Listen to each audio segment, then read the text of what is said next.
Parler du millésime 2013, c'est un exercice assez compliqué dans la mesure où ce qui le caractérise peut-être le plus, c'est un caractère hétérogène. L'histoire, je pense, retiendra surtout les problèmes climatiques qu'il y a eu tout au long du cycle végétatif. Néanmoins, je pense qu'il ne faut pas avoir une vision aussi caricaturale du millésime et simplement le voir au travers du prisme des incidents climatiques. Je pense qu'il y a aussi des paramètres qui étaient très positifs, qu'on a un peu oubliés. En particulier le mois de juillet, qui était le plus chaud des 15 dernières années. Donc cet élément est à prendre en considération pour comprendre un peu mieux ce millésime et avoir une vision moins caricaturale. Je pense qu'au travers des dégustations, ce qu'on peut ressortir globalement, c'est qu'on retrouve un équilibre plus septentrional, c'est-à-dire des degrés alcooliques plus conformes à ce qui se fait actuellement, enfin ce qui se fait habituellement sur le Bordelais. Des structures tanniques moins denses, mais avec des tanins quand même de bonne qualité.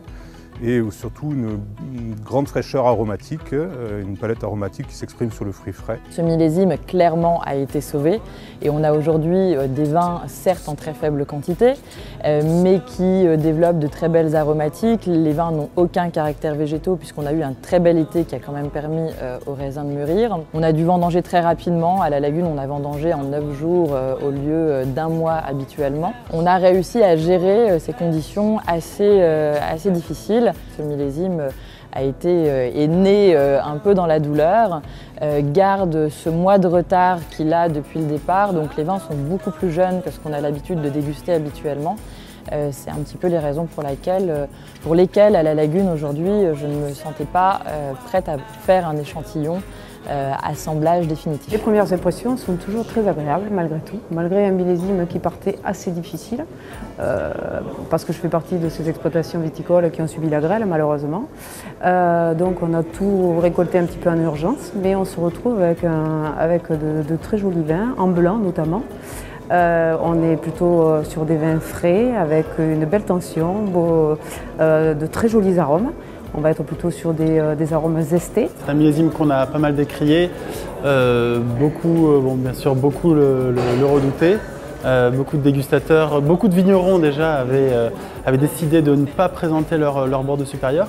Mais on se rend compte aujourd'hui, après 2 jours de dégustation, que le public, le professionnel est plutôt agréablement surpris. On a de la couleur, on a du fruit.